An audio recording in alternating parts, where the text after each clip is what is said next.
جو پسندیدگی ہے یا جو ہمارے خیالات بھی جو ہیں وہ ملتے ہیں.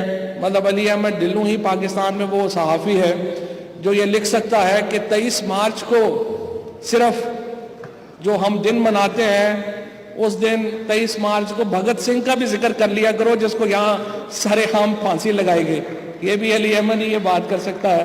ہم ایک گھٹن کے ماحول میں رہے ہیں اور اس کی وجوہات ہیں, اور اس کی وجوہات یہ رہی کہ ہم نے 1980 کی دہائی سے ہم نے بڑے کرائسس دیکھے ہیں. جب رشیا نے USSR نے افغانستان کے اوپر قبضہ کیا تو ہم سے پوچھ کے نہیں کیا تھا. جب اسامہ بن لادن نے جا کے نیو یارک کو بم مارا تو وہ پاکستان سے پوچھ کے نہیں گیا تھا. اور پھر جب امریکہ نے افغانستان کے اوپر دوبارہ حملہ کیا تو وہ بھی ہم سے پوچھ کے نہیں کیا تھا. لیکن جو تینوں واقعات ہیں اس کے اثرات ہماری سوسائٹی کے اوپر آئے. ارریگولر کانفلکٹ میں اور ریگولر کانفلکٹ میں یہ فرق یہ ہوتا ہے کہ جب ایک ریگولر کانفلکٹ ہے, آپ کو معلوم ہے کہ دشمن سامنے ہے تو قومیں اکٹھی ہوتی ہیں. جب ایک ارریگولر کانفلکٹ ہوتا ہے جہاں دشمن بلیک اینڈ وائٹ میں سامنے نہیں ہوتا تو پھر قوم کے اندر ایک تقسیم پیدا ہوتی ہے. اور ہمارے ساتھ انفارچونیٹلی یہ ہوا کہ ہم اتنا لمبا عرصہ ایک ارریگولر کانفلکٹ میں رہے کہ ہماری اپنی سوسائٹی ڈیوائیڈ ہو گئی. ہمارے اپنے جو مسائل ہیں, ہمارے اپنے جو سوچ کا انداز ہے وہ تبدیل ہو گیا. اور اس میں جو ہے اس کی وجہ سے جو ہے وہ ہمارا جو سوسائٹی تھی اس کے اندر ڈیوائیڈ آ گئی. اور رہی صحیح کسر اس وقت پھر پوری ہو گئی جب ہم نے یہ دیکھا کہ ایک میڈیوکر پولیٹیکل ایلیٹ نے پاکستان کو کیپچر کیا, اور اس کے نتیجے میں ہمارے جو انسٹیٹیوشنز ہیں وہ نیچے گئے. یہ جب ہم بات کرتے ہیں کہ ہماری جو ہے وہ صحافت میں ہماری مشکلات ہیں, میڈیا میں ہماری مشکلات ہیں, تو ہم ایک آئی لینڈ میں نہیں ہیں, ایک ملک کے ساتھ جڑے ہوئے ہیں. ملک یا سارے کے سارے اوپر جاتے ہیں یا سارے کے سارے شعبے اس کے نیچے آتے ہیں. ایک جسم کی مانند ہوتا ہے ملک. ہمارا جو ملک ہے اس میں بھی ہم نے دیکھا کہ ادارے جو ہیں جس ادارے کو آپ ہاتھ لگائیں پتہ چلتا ہے نیچے سے کھوکھلا ہے.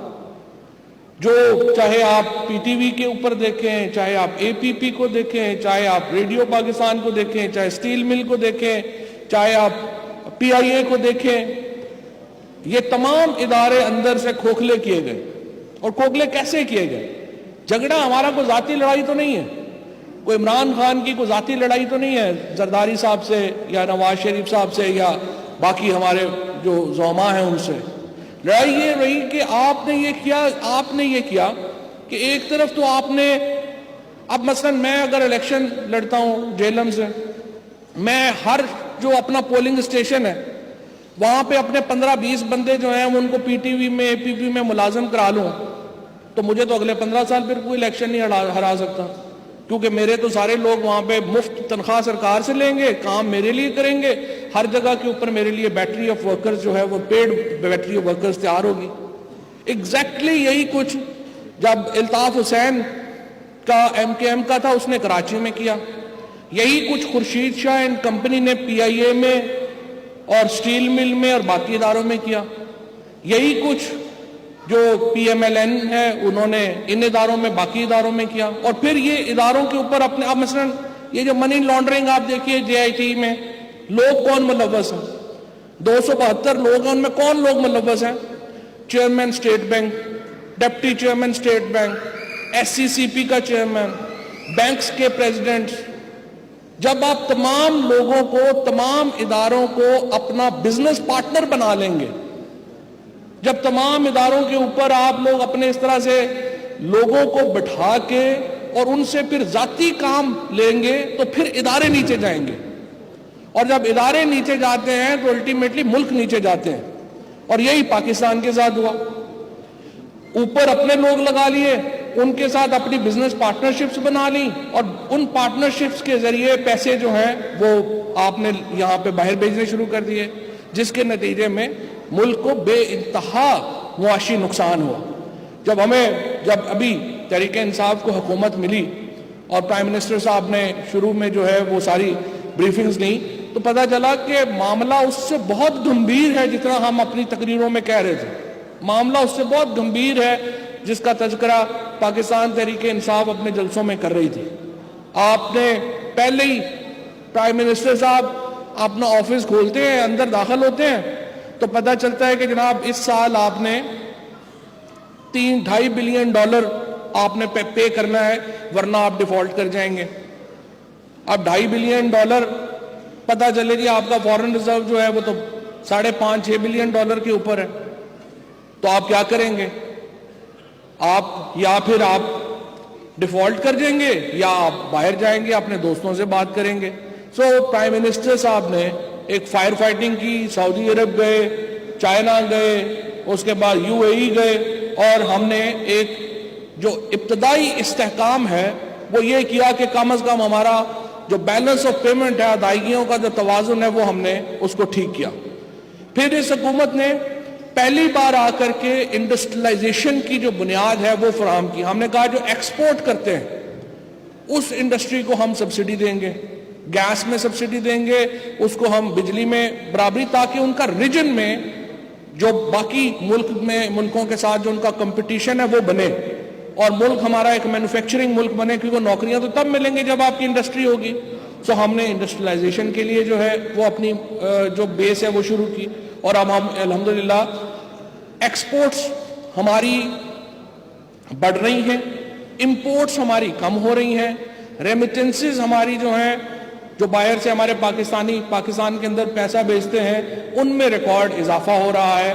اور انشاءاللہ تعالیٰ آپ دیکھیں گے کہ جو اگلے 6 مہینے ہیں, پہلے ہمارا جو 3 مہینے تھے اس میں یا 5 مہینے تھے, اس میں ہم نے فائر فائٹنگ کی, جو ہمارے کرائسس تھے ان کے اوپر قابو پایا. اب اگلے انشاءاللہ جو 6 مہینے ہیں ان میں آپ کو اس معیشت کی بنیاد ملے گی. 2018 تھا اس میں ہم نے اپنی سیاسی منزل کی طرف قدم بڑھائے. انشاءاللہ 2019 میں ہم پاکستان کو اس کی معاشی منزل کی طرف لے جانے کی صحیح کریں گے, اور اس سے باقی پھر سارے جو ہمارے ادارے ہیں, ہمارے جو دوست ہیں, ان کو فائدہ ہو پائے گا. جہاں تک اس بات کا تعلق ہے کہ جو گرمی تلخیاں ہیں سیاست کے اندر, کوئی ذاتی تلخیاں نہیں ہیں, کوئی ذاتی پرابلم نہیں ہے. ایک بھی مقدمہ چاہے نواز شریف صاحب کے اوپر ہو, چاہے زرداری صاحب کے اوپر ہو, ہمارا بنایا ہوا نہیں ہے. ایک بھی انویسٹیگیٹنگ آفیسر جس نے ان کی انویسٹیگیشن کی ہے ہمارا لگایا ہوا نہیں ہے. ایک بھی گواہ, ایک بھی اس مقدمے میں جو کسی کا متعلقہ آدمی ہے ہمارے لوگ نہیں ہیں. لیکن وہ کیا رہا تھا 2015 میں پہلی بار, 2015 میں انویسٹیگیشن شروع ہوتی ہے. 2016 میں چودھری نثار صاحب پریس کانفرنس کرتے ہیں اور کہتے ہیں کہ یہ ہمیں پتا چلا کہ ایان علی اور بلاول ہاؤس کے جو بل ہے وہ ایک ہی اکاؤنٹ سے پے ہوئے. تو پھر 2 سال آپ کیوں خاموش رہے؟ آپ نے کیوں کاروائی نہیں کی؟ مکمکہ چل رہا تھا. آپ you scratch my back, I scratch your back. آپ میرے مفادات کا تحفظ کریں گے, ہم آپ کے مفادات کا تحفظ کریں گے. جو عمران خان نے اور PTI نے آ کے یہ کیا کہ اداروں کو کہا کہ بھائی آپ نے انویسٹیگیشن کرنی ہے, ہم آپ کو نہیں کہیں گے کہ کوئی ہمارا بندہ ہے تو اس کا لحاظ کرو یا کوئی دوسرا بندہ ہے تو اس کا لحاظ کرو. آپ ہمارے لوگوں کا بھی لحاظ نہ کریں, آپ دوسرے لوگوں کا بھی لحاظ نہ کریں. اور اب ہمارے سامنے یہ ہوشربا داستانیں, لوگ جو کیوبا کے جو پیبلو ایسکوبار کو ان کو بھول گئے ہیں, جو پاکستان کے اندر بڑے بڑے جو دنیا کے سٹوریز دی, ناول تھے سمگلرز کے اوپر, اور جیمز بانڈ 007 لوگ بھول گئے ہیں جو ماشاءاللہ فلمیں ہمارے ہاں چلی ہیں. اور دونوں کا طریقہ واردات بھی ماشاءاللہ سیم ہے.